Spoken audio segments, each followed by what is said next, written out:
हत्या ना लग जाए, क्योंकि हमारे सनातन धर्म में पापों की भी श्रृंखला है। सबसे ऊपर है 5 महापाप, 5 महापाप के नीचे है पाप, फिर उसके नीचे उपपाप, उपपाप के नीचे मलिनीकरण, अपात्रीकरण। इस प्रकार से पापों का भी विभाजन हमारे सनातन धर्म के धर्म ग्रंथों में है।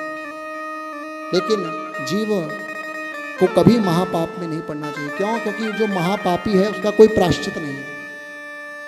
कौन कौन से महापाप है जानते हैं?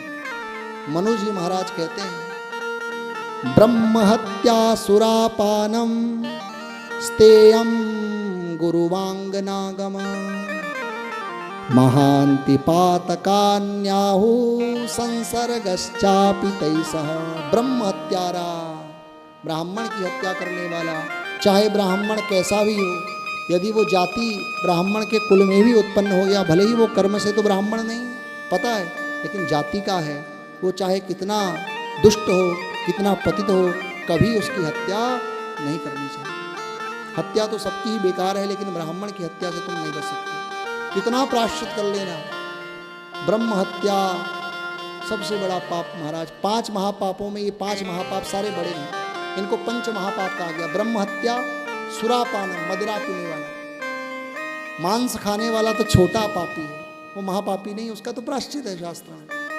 लेकिन सुरा पीने वाला, पढ़ लेना याज्ञवल्क्य स्मृति, वहाँ याज्ञवल्क्य जी लिखते हैं, गौ मांस, गौ को मार करके गौ मांस खाने से भी बड़ा पाप सुरापान है, उसका भी प्रायश्चित है।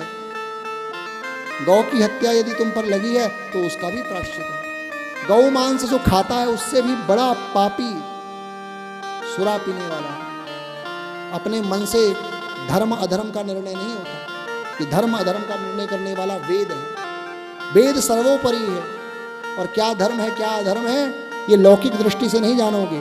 कर्मा कर्म विकर्म एति, कर्म विकर्म और अकर्म यानी पाप, ये सब इसका निर्णय वेद करेगा, अपने मन से नहीं होगा।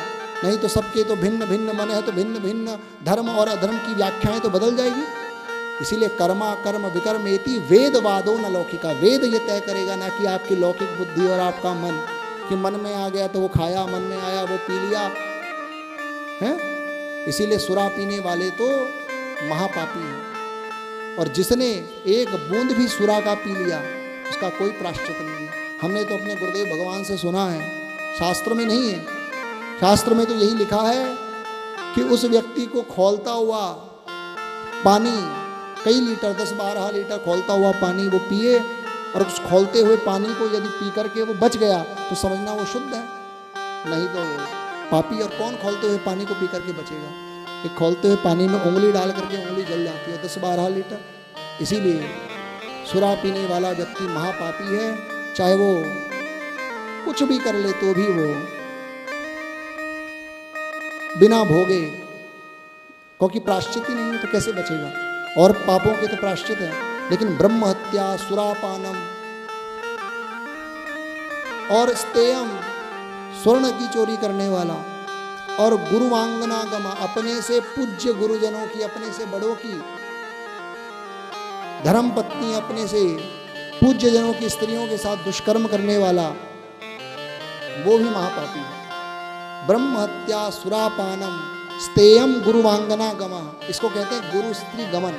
अपने से पूज्य जनों की स्त्रियों के संग दुर्व्यवहार करना, दुष्कर्म करना, वो भी महापापी है। वो कहीं भी चला जाए उसको तो रौरव नरक में गिरना ही है, कितना प्रायश्चित कर ले। तो इसीलिए महाराज ये 4 तो हो गए, और तत्संगी पातकी जना, इन चारों के संग उठने बैठने वाला, इनका संग करने वाला, वो 5वां महापापी है। इसलिए जीवन में तो कलिकाल है, छोटे मोटे तो पाप होते हैं जीव से, लेकिन कभी ये 5 महापाप मत करना, क्योंकि इसका कोई शास्त्र में प्रायश्चित नहीं। ब्रह्म हत्या, सुरापानम, स्तेयम गुरुवांगनागमा, महांति पातकान्याहु संसर्गश्चापि तैसा, इनका संसर्ग, इनके संग उठने बैठने वाला, इनकी संगति करने वाला भी 5वां महापापी है। अब तो जब